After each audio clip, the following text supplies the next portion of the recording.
for the theory of everything, Eddie Redmayne.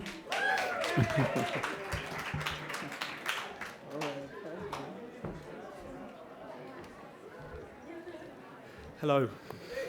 Eddie, congratulations to your right. A little bit more this way. I'm waving right at you. There you go. Gotcha. How are you? Congratulations to you. How daunting was this? Did you think you could do it? Do you know what?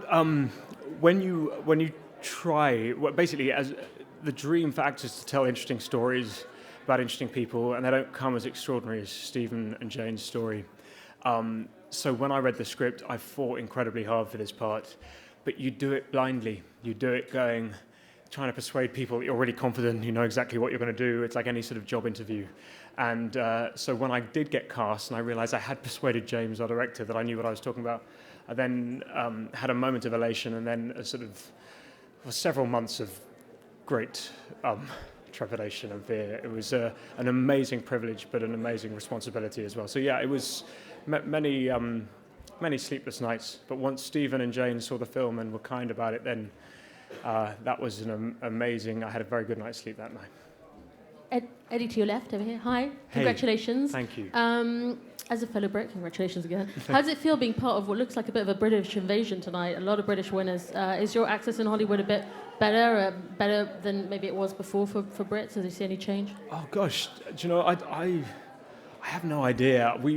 For me, I started up doing theatre in London, and I was really film illiterate, and I just thought, I'd do plays if I was lucky enough to be employed, and gradually as I started coming over here and being educated by amazing American directors and actors and British actors and directors, it's the whole thing has been a huge education. I remember when we first came over here, we would tend to, the Brits would stick together because LA is such a confusing city when you first arrive.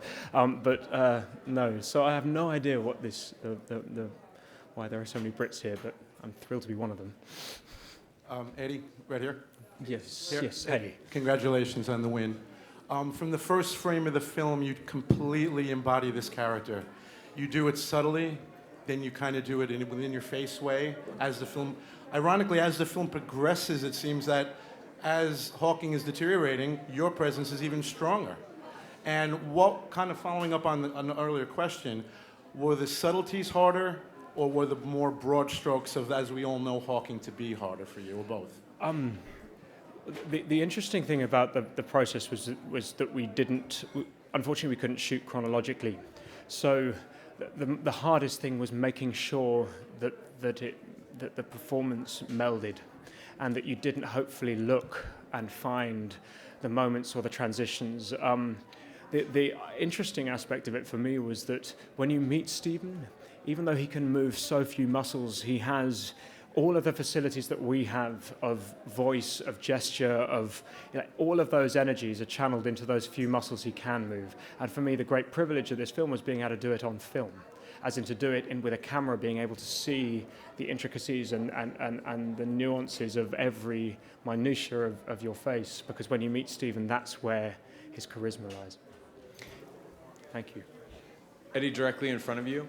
When we talked to the producers, they said they basically had to stalk Stephen's wife to get her approval to get the film made. How important was it to finally have Stephen eventually come on board and be behind the film? And I think he even lends his voice for some of it. How important was that, since you were playing him, for him to be behind the project as well? Well, it was pretty important. I'm one of those people, when I see a film, I believe everything that's on the screen. So when you're putting someone's life or several people's lives on the screen, there is a responsibility with that. I met Stephen before we started filming, and of course I was looking for his approval, but and he was incredibly generous to me and kind, but he's not the sort of man that's going to go, yeah, just go ahead, I'm thrilled, it's great, go be, I knew that it would involve him seeing the film before he would give his judgment. And when he did, and when he was generous enough to offer us his voice, it was really special, particularly the voice, because I'd been watching all this documentary material and then watching all the dailies, the rushes of the film. And because the makeup department and the costume department had done such a good job at making me resemble Stephen, you began to hope these two things would merge. Of course, that's never going to happen. But when you have Stephen's actual voice for an actor, that's that tiny nudge closer. And so that was wonderful. Last question. Eddie over here. Congratulations on the award. First of all, what did you learn about your craft as an actor when you played Stephen Hawking? What did I learn about my craft as an actor? What did I learn? God, I reckon I learned that you're only as good as the people you play with. And Felicity Jones in this film, Charlie Cox, Maxine Peake, you know, all of us under James's guidance, we would challenge each other. We were fiercely protective of our characters. It was important that an audience left the film going, what would you do in this situation? That there was no judgment on them. So it was really learning to listen to the actors you're playing with.